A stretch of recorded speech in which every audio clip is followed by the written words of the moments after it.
الحمدللہ رب العالمین والصلاة والسلام علی سید المرسلین اما بعد فاعوذ باللہ من الشیطان الرجیم بسم اللہ الرحمن الرحیم۔ آج میں یہ ایک مسائل عرض کرنے جا رہا ہوں۔ یہ مسائل ہر مسلمان کو آنے بھی چاہیے، معلوم بھی ہونے چاہیے۔ تو یہ سورہ بقرہ کی آیتوں میں سے تو یہ سماعت بھی فرمائیں، نوٹ بھی فرمائیں، اور کون کون سے مسائل ہیں، روزے کے معلومات، تمام اہم معلومات ہیں۔ تو ایام معدودات فمن کان منکم، تو گنتی کے چند دن ہیں، تو تم میں جو کوئی بیمار ہو یا سفر میں ہو تو اتنے روزے اور دنوں میں رکھے، اور جنہیں اس کی طاقت نہ ہو ان پر ایک مسکین کا کھانا فدیہ ہے۔ پھر جو اپنی طرف سے نیکی زیادہ کرے تو اس کے لیے بہتر ہے، اور اگر تم جانو تو روزہ رکھنا تمہارے لیے زیادہ بہتر ہے۔ ایام معدودات گنتی کے چند دن ہیں، فرض روزے گنتی کے دن ہیں، یعنی صرف رمضان کا ایک مہینہ ہے جو 29 دن کا ہو یا 30 دن کا، لہٰذا گھبرانے کی اس میں ضرورت نہیں ہے، کہ بلکہ یہ ذہن میں رکھو کہ جس رب نے تمہیں 11 ماہ کھلایا پلایا، وہ اگر ایک ماہ صرف دن کے وقت، وہ بھی دن کے وقت میں کھانے پینے سے منع فرمائے، اور اس فاقے میں بھی تمہارا جسم اور روح ظاہر و باطن دنیا و آخرت کا فائدہ ہو، تو ضرور اس کی اطاعت کرو۔ اس کے بعد فمن کان منکم مریضا، یہ ایک مسئلہ ہے، تو تم میں جو کوئی بیمار ہو، اور حیض و نفاس والی عورت کو تو روزہ رکھنے کی اجازت ہی نہیں، وہ تو بعد میں قضا کرے گی۔ اس کے علاوہ بھی چند افراد ہیں جنہیں روزہ چھوڑنے کی اجازت ہے۔ آیت میں بطور خاص بیمار اور مسافر کو رخصت ہے، لیکن یہ یاد رہے کہ سفر سے مراد 3 دن کی مسافت یعنی 57.5 میل یعنی 92 کلومیٹر ہے۔ اس سے کم سفر ہے تو روزہ چھوڑنے کی اجازت نہیں۔ مریض کو بھی رخصت ہے جبکہ اسے روزہ رکھنے سے مرض کی زیادتی یا ہلاک ہونے کا اندیشہ ہو، تو یہ روزہ بھی چھوڑ دے، اور بعد میں ممنوع ایام کے علاوہ اور دنوں میں روزے رکھے۔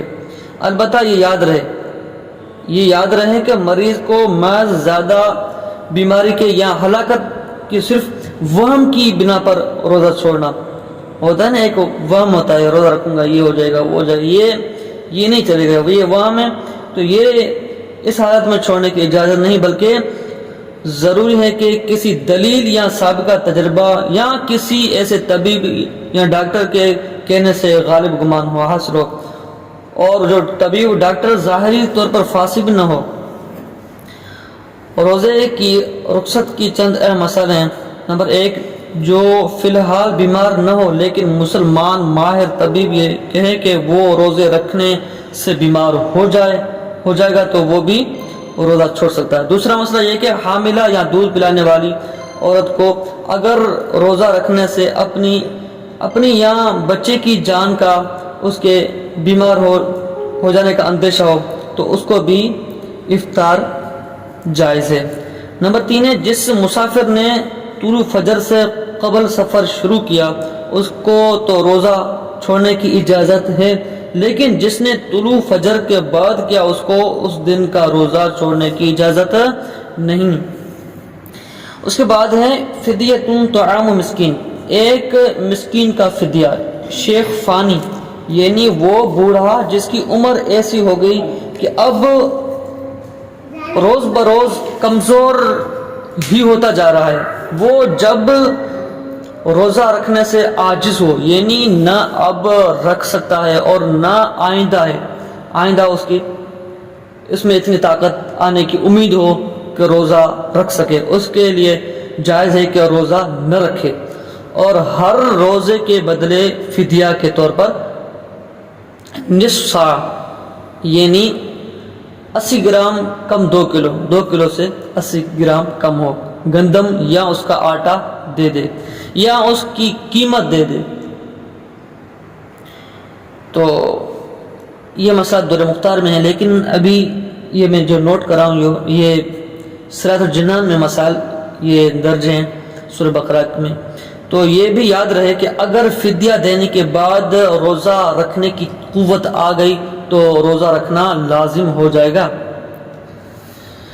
مسئلہ، اگر کوئی شیخ فانی غریب مطلب کہ نادار ہو اور فدیہ دینے کی قدرت بھی نہ رکھتا ہو تو وہ استغفار کرے گا۔